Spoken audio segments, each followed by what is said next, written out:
पुरानी हवेली के पास स्थित घने जंगल के पास एक छोटा सा गांव था। उस गांव के लोग एक रहस्यमय घटना से भयभीत रहते थे, जो हर पूर्णिमा की रात को घटित होती थी। हवेली की चौथी मंजिल पर लटकी एक प्राचीन घंटी, जो सालों से चुप थी, उस रात अचानक बज उठती थी। कोई नहीं जानता था कि यह घंटी कौन बजाता है, क्योंकि हवेली में कोई नहीं रहता था। गांव के बुजुर्गों का कहना था कि जब भी यह घंटी बजती है, कुछ अनहोनी होती है। राघव नाम का एक युवक, जो हाल ही में गांव में आया था, इस कहानी को अंधविश्वास मानता था। वह पढ़ा लिखा था और इन बातों पर यकीन नहीं करता था। गांव के लोग उसे बार बार समझाते कि हवेली की चौथी मंजिल पर जाना खतरे से खाली नहीं है, लेकिन राघव ने ठान लिया था कि वह इस रहस्य का पर्दाफाश करेगा। पूर्णिमा की रात जब गांव के लोग अपने घरों में दुबके हुए थे, राघव अकेले हवेली की ओर चल पड़ा।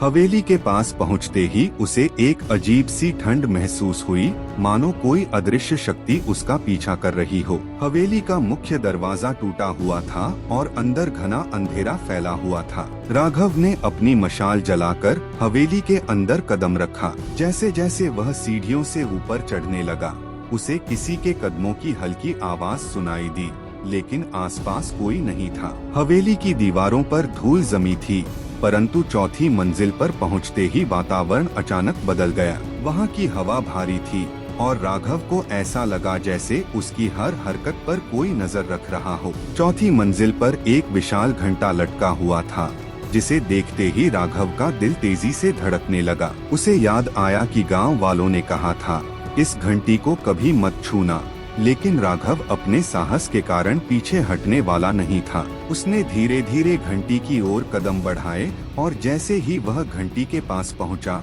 हवेली में गूंजती हुई एक आवाज सुनाई दी, कौन है वहाँ? राघव ने घबराकर पीछे मुड़कर देखा, लेकिन कोई नजर नहीं आया। तभी अचानक बिना किसी के छुए घंटी खुद ब खुद जोर से बज उठी। राघव भयभीत होकर पीछे हट गया। तभी एक धुंधली परछाई उसके सामने प्रकट हुई। यह एक पुराने समय का रक्षक था, जो हवेली की चौथी मंजिल की रखवाली करता था। उसने राघव से कहा, यह घंटी उस दिन से अभिशप्त है जब इस हवेली के मालिक ने विश्वासघात किया था। अब हर पूर्णिमा को इसकी आवाज सुनाई देती है, ताकि लोग उस गलत को याद रखें। राघव ने महसूस किया कि वह जिस रहस्य की खोज में आया था, वह एक पुरानी कहानी से जुड़ा था। वह परछाई धीरे धीरे गायब हो गई और राघव को समझ में आ गया कि इस हवेली का रहस्य सिर्फ एक चेतावनी थी, जिसे जानने की बजाय समझने की जरूरत थी।